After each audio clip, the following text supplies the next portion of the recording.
Estamos en la portada de Santa María. Es la cara más visible de nuestra catedral.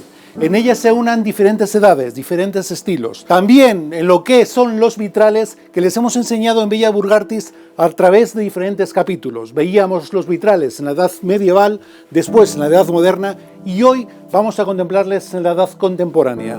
Aquí, delante del rosetón, podemos contemplar cómo se aunan todos esos criterios. La traza más antigua con el vidrio más contemporáneo.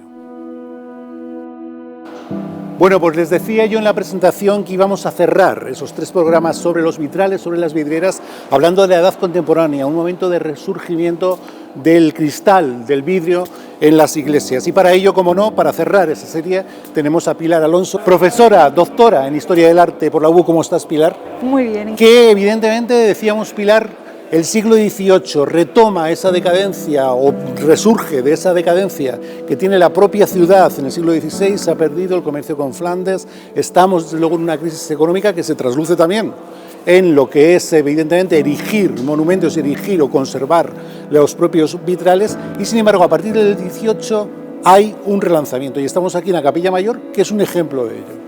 Perfecto, además exactamente es así como lo has comentado, porque a finales del siglo XVIII resurge el interés por la vidriera y además gracias al impulso que dieron los ilustrados, el Art Nouveau y el gusto por las artes decorativas. Esto hizo que pues resurgiera este interés en todos los ámbitos, en el civil, en el religioso y en el militar. Y además se orientó como en 2 tendencias. Por un lado, restaurar aquellos conjuntos históricos que habían sobrevivido y por otro lado, crear obra nueva, además en todos los estilos, hasta la abstracción.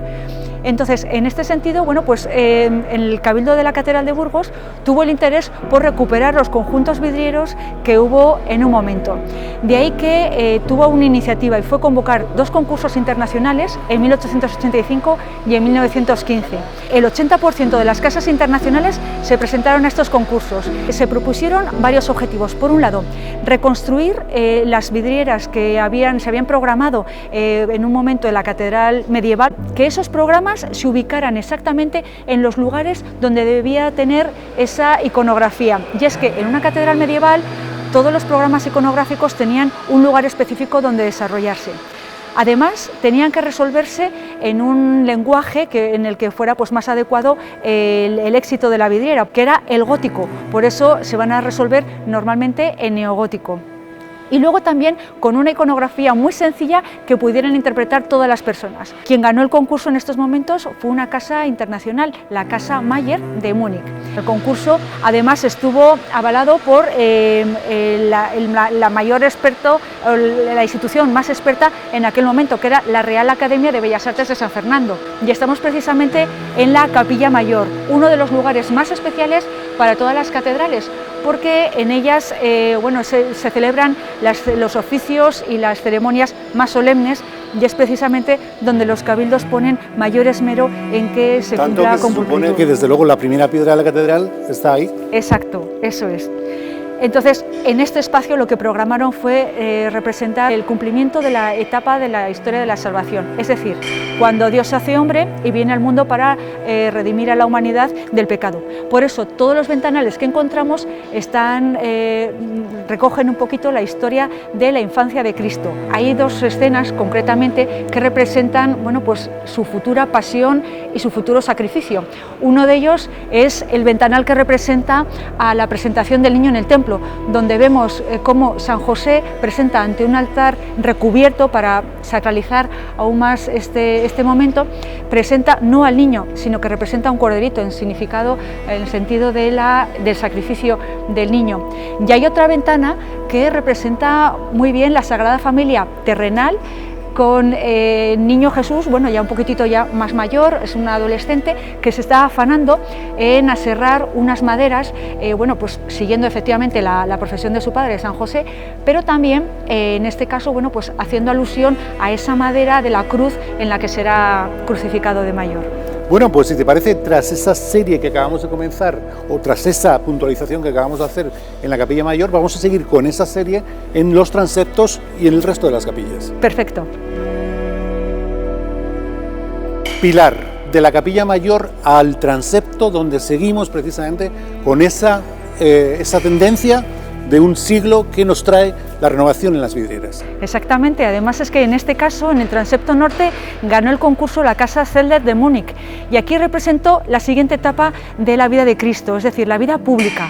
Cuando Cristo, bueno, pues a partir de los 30 años, bueno, pues una serie de episodios de sus apariciones públicas, milagros, etcétera, y concretamente aquí la Casa Zellner fue destacada y fue, bueno, pues alabada toda la actividad que realizó por la creatividad con la que lo resolvió iconográficamente. Por ejemplo, uno de los ventanales representa el bautismo de Cristo.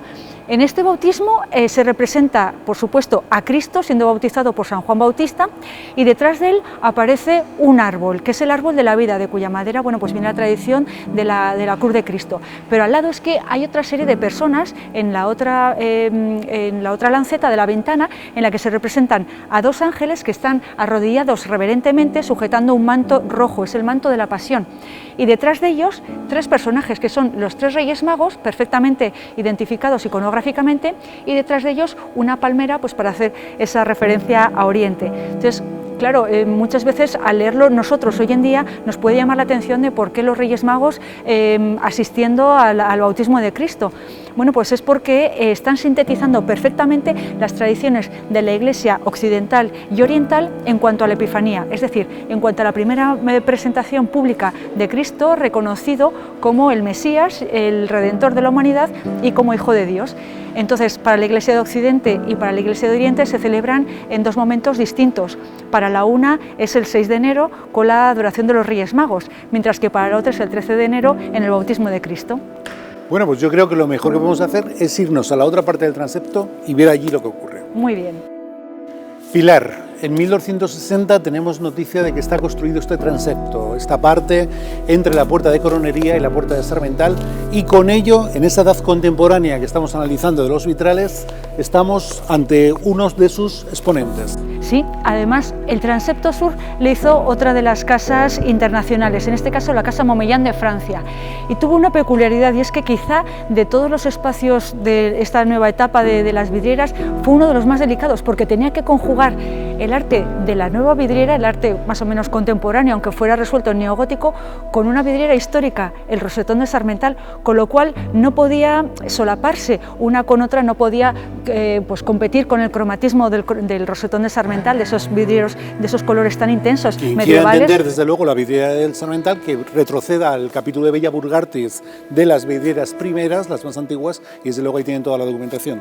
Exacto, y entonces bueno, lo resolvió de una forma perfecta, de una convivencia de estilos y de épocas muy buena. Aquí lo que se resolvió fueron, bueno, pues la iconografía de la ascensión de Cristo y luego la representación de santos de especial devoción en Burgos en aquella época, y también una de las peculiaridades del arte en la Catedral de Burgos, y es que ha sabido siempre adaptarse a todas las épocas artísticas y también a la actualidad de la fe, concretamente en el ventanal del dogma de la Inmaculada Concepción, y es que muy pocos años antes se había declarado el dogma de la Inmaculada Concepción, Pío IX en 1854, y concretamente, bueno, pues es lo que está representada la Inmaculada, y en el otro lado está el Papa Pío IX con la representación de San Pedro del Vaticano, y abajo unas alegorías, la alegoría de Francia, de España y especialmente de Castilla, porque durante toda la historia, bueno, pues fueron grandes reinos que propugnaron y defendieron la Inmaculada Concepción en este caso,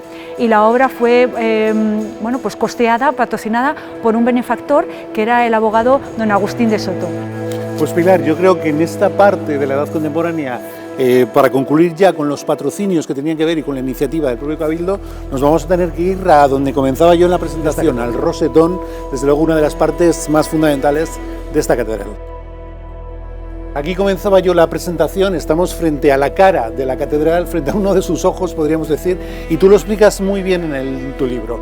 Los polilóbulos, la traza de piedra, forma parte de la primigenia de la catedral, pero el vidrio ya es edad contemporánea, lo que precisamente nos ocupa en este programa hoy. Sí, exacto. El Cabildo lo que quiso, cuando terminó la Casa Mayer de Múnich de construirla o de realizar el conjunto vidriero de la Capilla Mayor, le encomendó realizar este rosetón, además con una iconografía muy específica, algo que sería declarado por León XIII el culto al Sagrado Corazón de Jesús. Y es que en este óculo lo que se pretendía era que proyectase sobre toda la vía sacra hasta iluminar la Capilla Mayor una luz clara, diáfana y coloreada con un cromatismo especial. El atardecer del sol a las horas ya finales antes del crepúsculo, ese sistema ya en naranja. Le hemos explicado en varios programas de Bella Purgartis, el amanecer, siempre mirando a occidente, el ocaso. Entonces, si nos fijamos, el cromatismo de este rosetón encaja perfectamente con ese cromatismo del sol en el crepúsculo. Los colores anaranjados, rojizos, y toda esa luz además se proyecta sobre la Capilla Mayor y concretamente en el retablo donde se custodia pues la presencia real de Cristo en este caso, y con la iconografía presidida por el Sagrado Corazón ceñido con esa corona de espinas que le hace que sea un corazón sangrante en este caso. ¿Y por qué la estrella de David? Porque cuando leemos sobre la catedral y sobre sus elementos arquitectónicos, hay una parte de la doctrina de los autores que teorizan sobre que un símbolo tan judaizante esté inserto en una catedral cristiana, pero sin embargo la estrella de David forma parte de varias religiones, incluso de un sistema cosmológico. Explícanos. Claro, la estrella de David viene a enraizar pues la genealogía de Cristo, igual que el árbol de Jesé. Viene a recordarnos los pasados del pasado judío de la familia de José, y que gracias a la Virgen, a la Virgen María, pues Cristo entronca con esos orígenes judíos. Perfecto, pues seguimos en esa ruta por el arte contemporáneo de los vitrales. Muy bien. Nos encontramos, Pilar, casi nada en la Capilla del Santo Cristo de Burgos, y aquí, ante las vidrieras, vemos algo que ya se percibe inmediatamente, que es un cambio de estilo, un diseño quizá más sencillo. Sí, estas fueron un encargo particular por dos hermanas, dos feligresas y devotas del Santo Cristo de aquí de la Catedral de Burgos, las hermanas Josefa y Ruperta Baraya. Ellas pues quisieron que para esta capilla, que es una capilla muy especial, es una capilla de culto dedicada a la oración y al sacramento de la penitencia. Por lo tanto, ellas pidieron que se realizara una iconografía que representara cómo Cristo cómo Dios se hizo hombre para salvar al hombre del pecado original, y por lo tanto encomendaron un conjunto vidriero que representara esos dos momentos, el momento de su venida a este mundo, por lo tanto representan la Anunciación, y el otro momento es la pasión, la muerte y la resurrección. Y además, en este caso, las resolvió Bolinaga y las hizo con una captación psicológica muy profunda, muy buena, de forma que el fiel, el espectador, pudiera sentir empatía por el momento que vivió Cristo y sobre todo esa compasión por esa pasión tan dura, tan difícil que llegó a tener. Bueno, pues de aquí yo creo que nos podemos ir a otra capilla siñera como es la de Santa Ana. ¿Me acompañas? Claro que sí. Hemos estado, Pilar, muchas veces en Bella Purgartis, en esta capilla de Santa Ana, y desde luego que no nos cansamos de contemplar su magnificencia, pero aquí precisamente bajo el patrocinio del Duque de Abrantes tenemos también algún vitral que tenemos que comentar. Sí, además en esta capilla encontramos el patrocinio particular nuevamente de un caso de un conjunto vidriero.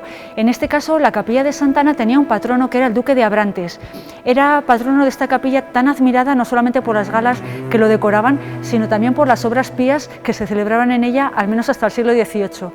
El Duque de Abrantes decidió renovar y reacondicionar toda la capilla, y para dejar también constancia de su labor quiso cerrar los ventanales de esta capilla con sus armas heráldicas. Por eso vemos cómo se ostenta su escudo y las iniciales DA, que corresponden a Duque de Abrantes.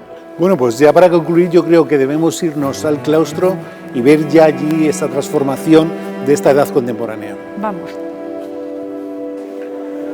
Pilar, y ya en el claustro, aquí entre sus bóvedas, para terminar, nos encontramos en esa vocación que tiene el propio claustro, también de mirar al exterior, entre vitrales, entre vidrieras. Sí, quizá uno de los últimos conjuntos que se hizo aquí en la SEU burgalesa.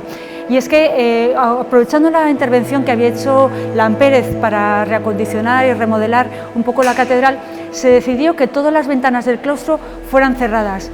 Y para eso pues tuvo un papel muy importante una persona que a mí siempre me gusta destacar por la labor que hizo. Fue don Dionisio Sanz.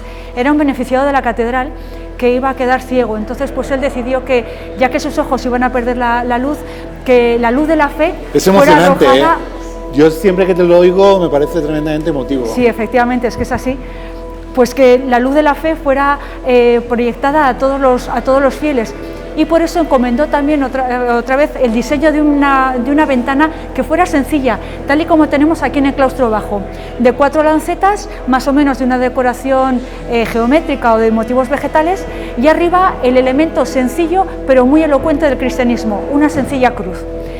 El ejemplo, la verdad es que caló mucho en la sociedad burgalesa y fue el momento en el que todas las instituciones, incluso particulares, decidieron subvencionar la promoción de un ventanal.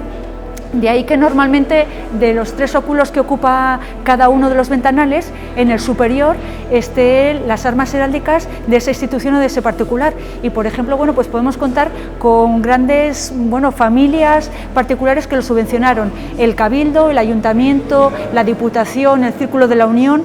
Y de familias, pues la familia Muguiro, los condes de Liniers, los condes de Castroponce y Torrehermosa, el diputado Francisco Cortés, por ejemplo. Entonces participaron todos y eso se hizo en el claustro alto, mientras que aquí en el claustro bajo se reprodujo exactamente el modelo versionado que había diseñado don Dionisio Sanz, y las obras se deben a Bolinaga. Fíjate, Pilar, que ya aquí en esta moldura del arco apuntado hemos explicado en Bella Burgartis ya lo que es un polilóbulo, pero te quiero hacer una pregunta porque tú lo reseñas muchas veces en tu libro. Todas estas vidrieras que hemos visto hoy de la edad contemporánea se vieron siempre afectadas y casi podemos imaginarlas explotando por la Guerra de la Independencia, por la marcha de las tropas napoleónicas. Sí, la verdad es que la proximidad de la catedral al Cerro del Castillo, pues sí que produjo que cuando el castillo fue volado, pues la onda expansiva hizo que la mayoría de las ventanas se precipitaran y muchas de los conjuntos vidrieros cayeran al suelo. Sí que ha habido también mucha suerte porque algún conjunto sobrevivió prácticamente intacto. Como recordábamos, pues el rosetón de Sarmental se mantuvo muy bien. De los 61 huecos, 13 se perdieron totalmente y 6 parcialmente, quedaron mutilados parcialmente. De forma que, lo que sí que tuvo el Cabildo siempre en mente fue recuperar, por un lado, los programas iconográficos que tuvieron y, por otro, el cromatismo medieval de una simbología tan intensa como fue el diseñado para las catedrales medievales.